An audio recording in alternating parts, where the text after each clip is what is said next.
Conversion में मजा आया, इसमें और ज्यादा आएगा, ठीक है ना। क्या कर रहे हैं हम, नेशनल इनकम मेजरमेंट अब शुरू हो रहा है। 3 डिफरेंट मेथड्स हैं, income method, expenditure method, value added method. 3 different methods. हम कौन सा कर रहे हैं, सबसे पहले इनकम मेथड कर रहे हैं। उससे कोई फर्क नहीं पड़ता कि आप पहले वैल्यू एडेड मेथड करें, पहले एक्सपेंडिचर मेथड करें, या पहले इनकम मेथड करें, बट ये समझ लें कि रिजल्ट सेम आएगा। कि अगर डोमेस्टिक इनकम कैलकुलेट कर रहे हो तो किसी भी मेथड से करोगे वही आएगी, नेशनल इनकम कैलकुलेट कर रहे हो तो किसी भी मेथड से कैलकुलेट करोगे वही आएगी। इनकम मेथड, तो इनकम मेथड कह रहा है 3 डिफरेंट मेथड्स हैं नेशनल इनकम कैलकुलेट करने के, डोमेस्टिक इनकम कैलकुलेट करने के। इनकम मेथड कहता है कि सबकी फैक्टर इनकम ऐड कर लो, सबकी फैक्टर इनकम ऐड कर लो पूरे कंट्री की, तो आपको पता चल जाएगा कि नेशनल इनकम क्या है, डोमेस्टिक इनकम क्या है। Sum of factor incomes, sum of factor incomes. Income method, income method के जब कंपोनेंट्स, इनकम मेथड के जब कंपोनेंट्स को ऐड अप किया जाता है, इनकम मेथड के कंपोनेंट्स को जब ऐड अप किया जाता है तो आता है डोमेस्टिक इनकम। क्या आता है, डोमेस्टिक इनकम। हर एक मेथड का अपना प्राइमरी रिजल्ट होगा, प्राइमरी रिजल्ट मतलब उसके कंपोनेंट्स ऐड अप करोगे तो ये आएगा। फिर आपको देखना है कि आप निकालना क्या चाहते हो। अगर आप नेशनल इनकम निकालना चाहते हो तो डोमेस्टिक इनकम पे तो पहुंच गए, अब आप एनएफआई ऐड कर दो। एक्सपेंडिचर मेथड के जब हम कंपोनेंट्स ऐड अप करेंगे तो आएगा GDP at MP, gross domestic product eight market price. फिर आप देखो कि आप निकालना क्या चाहते हो, वैल्यू एडेड में आएगा gross value added, that is also GDP at MP. Point is एक मेथड अपने एक रिजल्ट तक ले जाता है, उसके बाद आपको देखना है कि क्वेश्चन की रिक्वायरमेंट क्या है। इनकम मेथड के कंपोनेंट्स ऐड अप करेंगे तो क्या आएगा, डोमेस्टिक इनकम। डोमेस्टिक इनकम आएगी कंपोनेंट्स को ऐड अप करके। Domestic income is represented as NDP at FC, net domestic product at factor cost. Sir components क्या है, मेन तो पॉइंट ही वही है कि कंपोनेंट्स क्या होते हैं इनकम मेथड में जब हम डोमेस्टिक इनकम निकाल रहे हैं। ध्यान से देखना बेटा, पहला कंपोनेंट होता है कॉम्पेंसेशन, पहला कंपोनेंट होता है कॉम्पेंसेशन ऑफ एम्प्लॉइज। पहला कंपोनेंट क्या होता है, कॉम्पेंसेशन ऑफ एम्प्लॉइज। सर आपने तो बोला factor income, sum of factor income, हाँ बस उसको लिखने का तरीका बदल जाएगा, रहेंगे वो 4 फैक्टर्स ऑफ प्रोडक्शन ही, रहेंगी उनकी फैक्टर पेमेंट्स ही, बट इन्होंने अपनी कैटेगराइजेशन करी है तो वो हमें समझनी है। पहला कंपोनेंट कॉम्पेंसेशन ऑफ एम्प्लॉइज, दूसरा कंपोनेंट ऑपरेटिंग सरप्लस, दूसरा कंपोनेंट ऑपरेटिंग सरप्लस, तीसरा कंपोनेंट मिक्स्ड इनकम, तीसरा component mixed income of self employed, mixed income of self employed. एक एक करके बात करते हैं। पहला कंपोनेंट कॉम्पेंसेशन ऑफ एम्प्लॉइज, तो क्या होता है ये कॉम्पेंसेशन ऑफ एम्प्लॉइज, ध्यान से देखना एक एक करके बात हो रही है।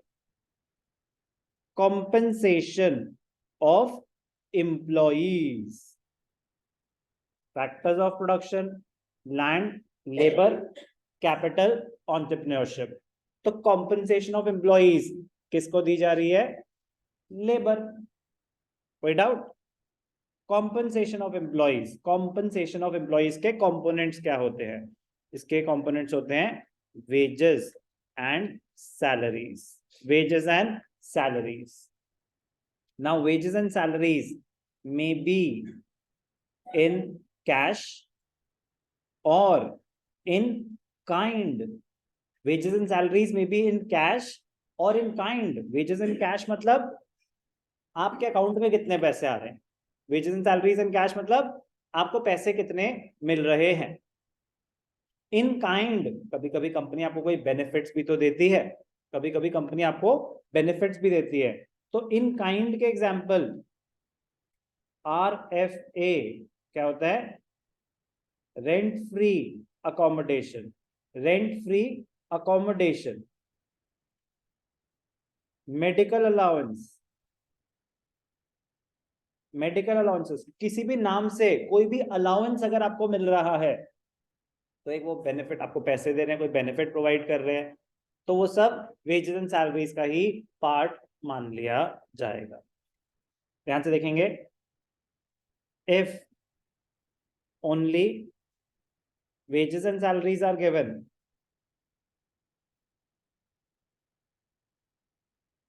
मतलब अगर ऐसा लिखा है wages and salaries 50,000,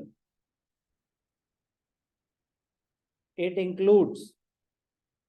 includes both in cash and in kind, तो उसमें दोनों इंक्लूडेड है। if wages and salaries in cash is given, अगर ऐसा given है कि wages and salaries in cash इतनी है, तो we will add wages and salaries in kind to calculate total wages and salaries। तो अगर सिर्फ लिखा है wages and salaries तो वो टोटल है, लेकिन अगर लिखा है wages and salaries in cash तो इन काइंड आपको ऐड करनी है। कोई डाउट? समझ आई ना बात? तो कॉम्पेंसेशन ऑफ एम्प्लॉइज का पहला कंपोनेंट क्या है? Wages and salaries in cash in kind. दूसरा कंपोनेंट है एम्प्लॉयर्स कंट्रीब्यूशन टू सोशल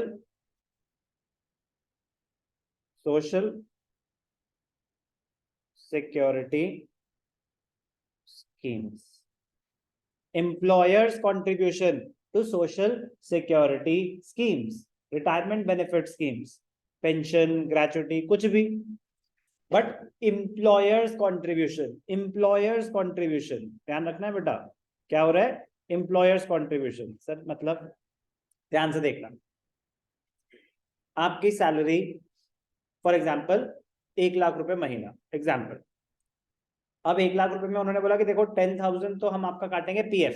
क्या काटेंगे? 10,000 पीएफ। आपकी सैलरी में से 10,000 काटेंगे और गवर्नमेंट अकाउंट में डिपॉजिट करते रहेंगे। सबकी सैलरी में से कटता है, पीएफ कटता है। कट कुटा के कितने मिले, ऐसा सुनने आता है ना, कट कुटा के, तो ऐसे ही होता है कि टैक्स के कुछ कट गए, कुछ पीएफ का कट गया। तो जो आपकी सैलरी में से पीएफ कट रहा है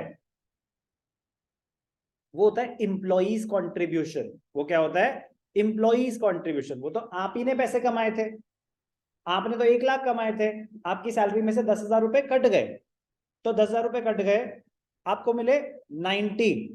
आपको क्या मिला? 90। उस 10,000 का बेनिफिट भी तो आप ही को मिलना है आगे जाके, यस और नो? तो वो वेजेस एंड सैलरीज में ऑलरेडी इंक्लूडेड है, वो आपके वेजेस एंड सैलरीज में ऑलरेडी इंक्लूडेड है। वो वेजेस एंड कैश ही माना जाता है। कह रहे भाई हमारे 1,00,000 ही कमाए हैं आपने, समझ आ रही है बात? उसका बेनिफिट आपको ही मिलना है जब आप रिटायर हो गए। जैसे हमने कहा था ना कि इंक्लूडेड और not included in national income, तो पेंशन करा था हमने, रिटायरमेंट पेंशन। तो जब रिटायरमेंट पेंशन मिलती है तो वो इंक्लूडेड और not included in national income?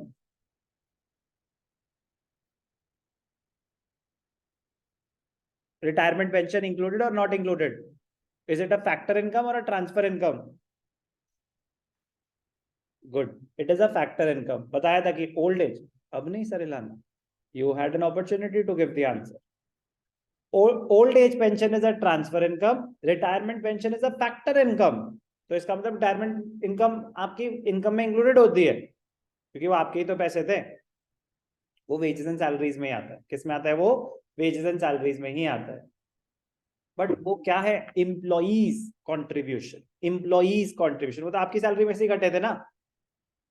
But क्या होता है, गवर्नमेंट ने बोला एम्प्लॉयर को कि देखो भाई साहब, ये रूल है कि 1,00,000 में से 10,000 काटे आपने, तो वो जो जा रहे हैं पीएफ अकाउंट में वो तो हो गई एम्प्लॉइज की कंट्रीब्यूशन। एम्प्लॉयर को अपनी जेब में से भी डालने पड़ते हैं। अब एम्प्लॉयर को अपनी जेब में से भी डालने पड़ते हैं पीएफ अकाउंट में, आपके लिए, आपके बिहाफ पे। उसका बेनिफिट किसको मिलेगा? आपको ही मिलेगा। अभी मिला है क्या? नहीं। तो क्या आपकी वेजेस एंड सैलरीज में वो इंक्लूडेड है? नहीं। Over and above your wages and salaries employer आपको एक बेनिफिट दे रहा है, employers contribution to social security schemes. तो अब एम्प्लॉयर के पॉइंट ऑफ व्यू से सोचो कि उसकी टोटल कॉस्ट हुई क्या आपको हायर करने की। एक फैक्टर सर्विस उसने हायर करी थी, तो उसके टोटल कॉस्ट क्या रही? कह रहे कुछ तो वेजेस इन कैश दी, कुछ वेजेस इन काइंड दी, और कुछ अपनी तरफ से कंट्रीब्यूट भी करा सोशल सिक्योरिटी स्कीम्स के लिए। बात समझ आई? तो कॉम्पेंसेशन ऑफ एम्प्लॉइज के दो कंपोनेंट्स है, एक वेजेस एंड सैलरीज और एक employers contribution to social security schemes. ध्यान देंगे, very very important point. Employees contribution to social security schemes is not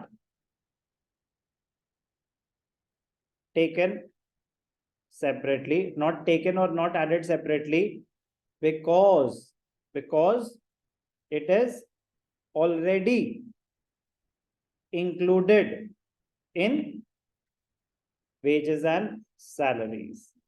employers contribution included नहीं थी, इसीलिए आपको अलग से लेना पड़ा।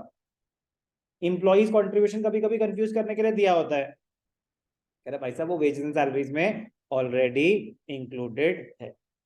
ओके, कोई डाउट?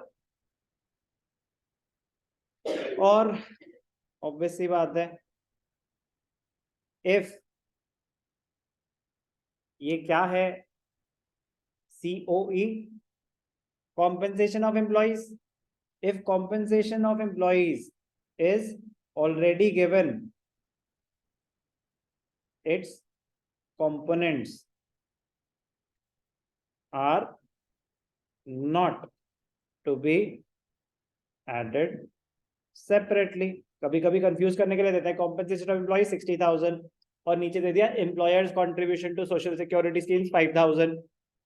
तो बस वही चेक कर रहे हैं कि आपको पता है कि नहीं पता कि क्या हो रहा है, हम तो आंख बंद करके ऐड कर देते हैं।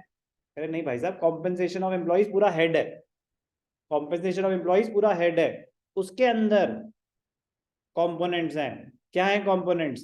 कह रहे दो कंपोनेंट्स हैं, एक wages and salaries both in cash and in kind, और एक एम्प्लॉयर्स कंट्रीब्यूशन, एक employers contribution to social security schemes. तो दो कंपोनेंट्स हैं किसके? कॉम्पेंसेशन ऑफ एम्प्लॉइज के। कोई भी डाउट? कोई भी डाउट? बात समझ आई? चल सकते हैं आगे? ठीक है, तो ये था कॉम्पेंसेशन ऑफ एम्प्लॉइज।